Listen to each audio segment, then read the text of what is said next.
we're going to move into our scientific approach, a way of critically thinking about things and answering questions as a scientist would. And so the scientific approach is characterized by a systematic gathering and evaluation of empirical evidence.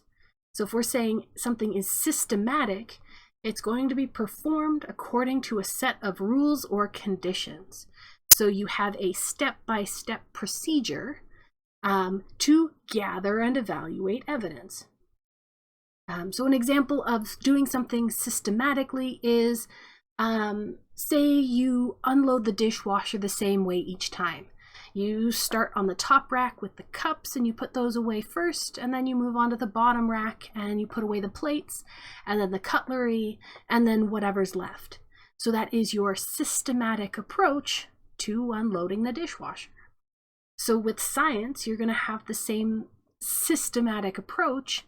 So you're going to set things up to gather evidence in a particular way. And we'll talk about why it's useful to be consistent in how everyone approaches certain things. Our next definition is for here, where we start talking about empirical evidence. And if something's empirical, we're saying it is capable of being verified or disproven by observation or experiment. So right off the bat, we're seeing observation and experiment. That sure sounds like science.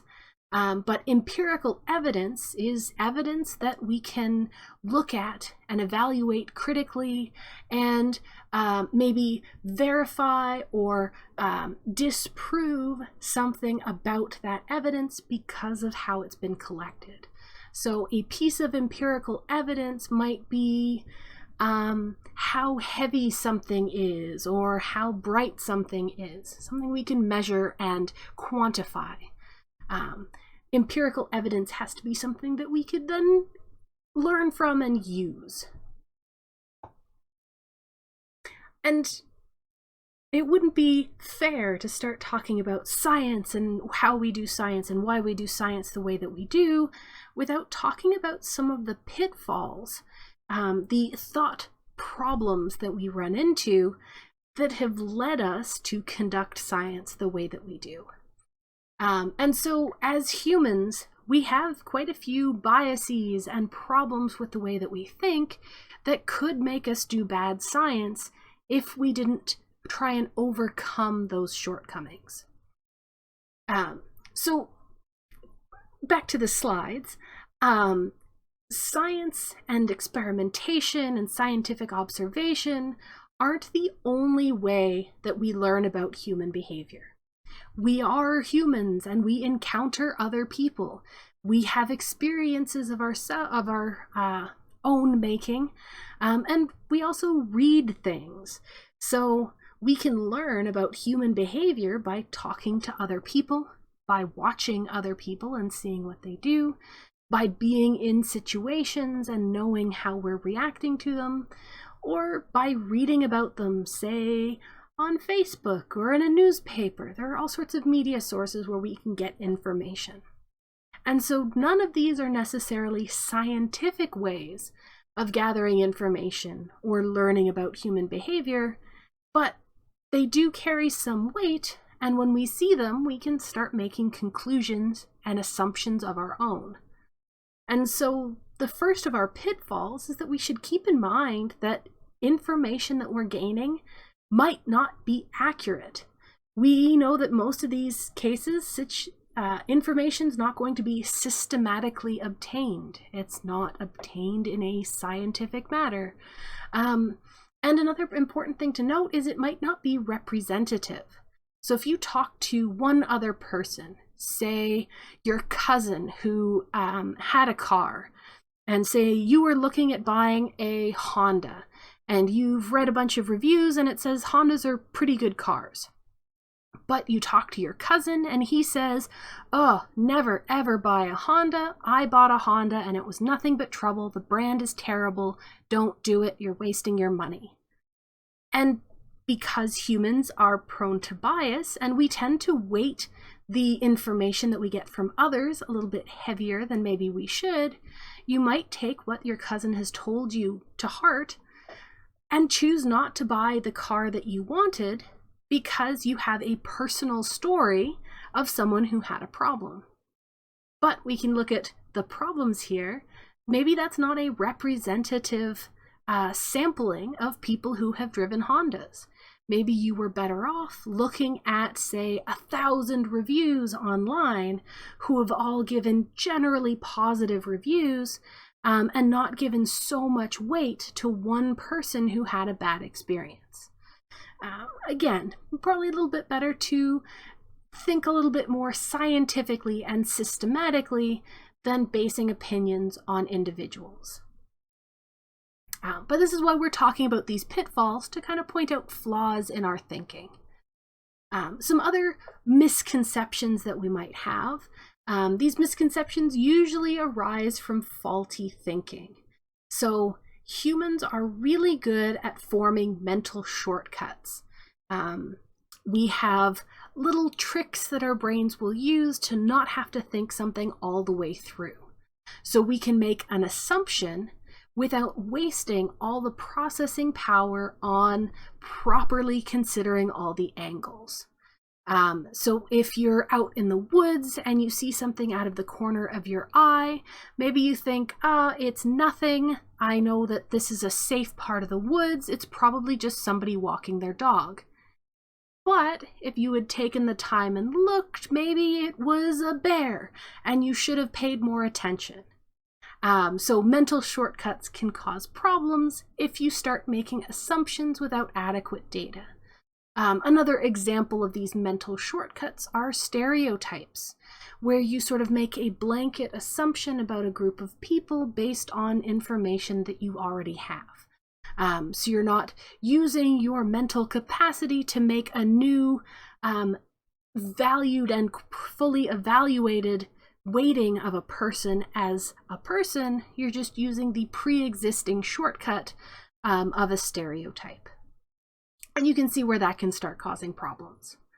Another major misconception that can cause problems, especially when we're trying to think scientifically, is that we can fail to consider alternative explanations. So if you're a researcher and you're trying to figure out why some strange event is happening, you may be focused on one thing. Maybe you're assuming that, I'll use the example of birds because I've done a lot of research with birds. Maybe you're assuming that the birds are making a bunch of weird sounds because of climate change. Maybe the weather pattern has shifted and they're making sounds a lot earlier than they should be, and they're changing their pattern of singing, and you assume that it's going to be, it's all global warming. But if you're not considering some other alternative explanations, you might miss the fact that maybe a couple of blocks away, somebody has built a new radio station and some of their equipment is releasing a high-pitched sound that's disrupting the birds. So you could end up finding the wrong conclusion or looking in the wrong place in your research because you didn't know to look for something else, for another explanation for what you're observing. And another thing that humans are really, really bad for is called confirmation bias. And so this is the idea that humans really like to be right. So if you have a theory and you think that, I'm trying to think of an example that isn't birds. I'm really bad at non-bird examples. Maybe you're studying school children and you are convinced that learning online is bad for students. Maybe their performance is going to drop. If that is your belief from the get-go, when you start collecting your data, you might start paying more attention to information that supports your beliefs and paying less attention to information that challenges them. So you can be biased in how you're collecting your data. Another good example of this is if you are, say, looking at a mood study. You want to see if watching a certain video makes people happier than watching some other video. And so the happy video, you're going to watch people's faces and you're going to count how many times they smile. And then another group of people are going to watch the not happy video and you count how often they smile, and you want to compare the two. If somebody twitches their mouth, they don't quite smile, but their mouth moves. If you know they're watching the happy video, you might assume that they're smiling because their mouth moved. But if you know that they're watching the not happy video, then you'd be more quick to say, oh, it was probably nothing, because they shouldn't be happy watching the other video. And as silly as it sounds to say something like that, researchers aren't necessarily aware that this bias is happening, and it has caused tons of problems in research where the biased interpretation of results can lead to false conclusions. So it's something to keep in mind. And the more we're aware of some of these pitfalls and problems, the more we can do to try and counteract them and do better science. So our next step, logically, is to talk about ways that we can minimize those pitfalls. And the first way we can do this is acknowledge that scientists are people too. So humans make mistakes and have biases and have these misconceptions, and scientists are people. So a good scientist should start being aware of their own biases and shortcomings so that they can counteract them. And so the scientific approach, which we've already started talking about, is one of the best ways that we can get a handle on and start avoiding some of those pitfalls and problems. So using this approach can help us minimize our biases. So if we start paying attention to our methods of observation, maybe we could use something other than humans watching other humans. So my most recent example, talking about somebody sitting and recording when somebody smiles versus when they don't smile, if we want to avoid the bias of them assuming someone's smiling because they're watching a happier video and they're not smiling because they're not, maybe we automate that process. Instead of having a human being sitting there with a clipboard, maybe we get a computer to do it. And we can set up an algorithm with a camera focused on the person's lips, and we can set a cutoff where if the corner of the lips turn up by more than 1 millimeter, it's a smile, and if it's less than that, it's not a smile. So we remove the human element, and suddenly our methods of observation can be less biased. We can also use things that are less open to interpretation. You could use multiple scorers, or better yet, have a scorer who doesn't know what the person is watching. So they can't assume that they're happy because they're watching a happy video if the person doing the scoring doesn't know what video they're watching. Or maybe they don't even know what the experiment is about, and they're just making a mark on the paper anytime somebody's mouth changes shape. There's lots of ways that you can adjust your methods of observation to get around those biases. Another thing that science is really good for are controlling environments. So in an experiment, you can start controlling other factors. You can reduce those outside influences, and you can make sure that what's happening isn't because of your experimenter influencing something. You can be sure it's happening because something is happening in the experiment. And another thing that we should consider for our scientific approach helping with these pitfalls is opening up research to public discussion. And the scientific method has this built in where whenever a researcher conducts research, their first step is usually to publish their findings in a scientific journal. And so even if the researchers themselves don't notice any biases, in order to get research published in a scientific journal, they have to show their research to other experts in the field.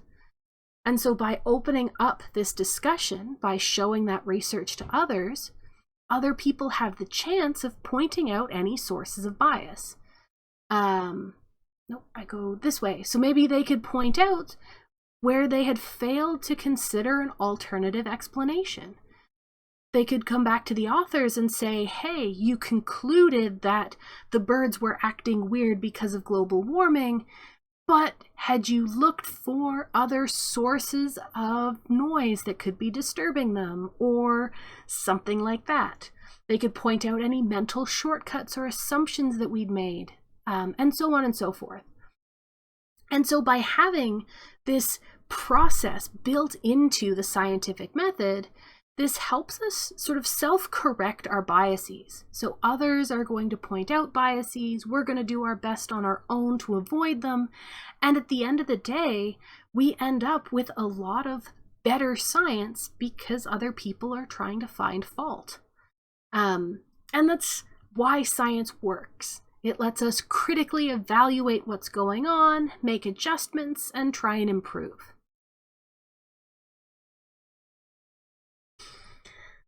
And so for our last part, talking about this scientific method, I want to point out some critical evaluation.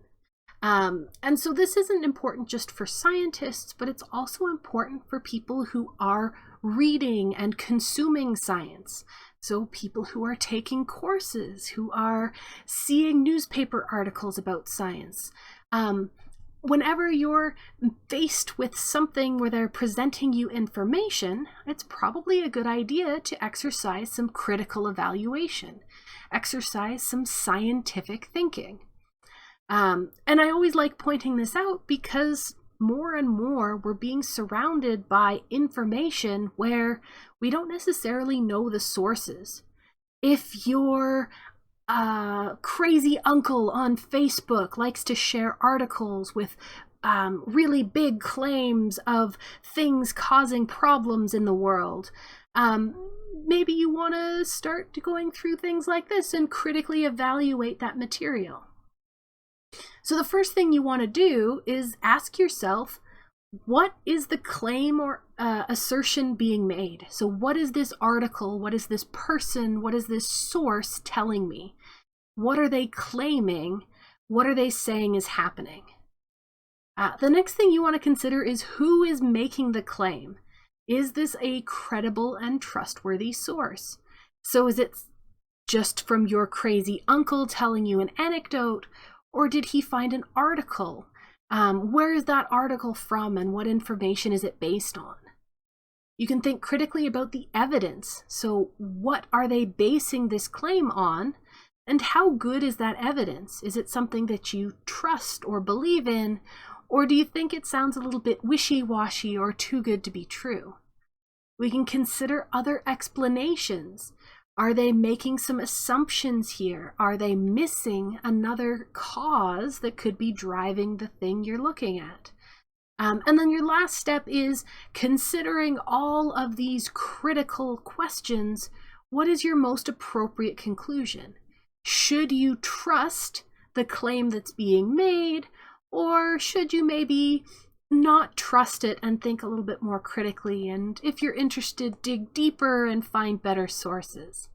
And so this is an idea of making sure that you're aware of what you're reading and where that information is from.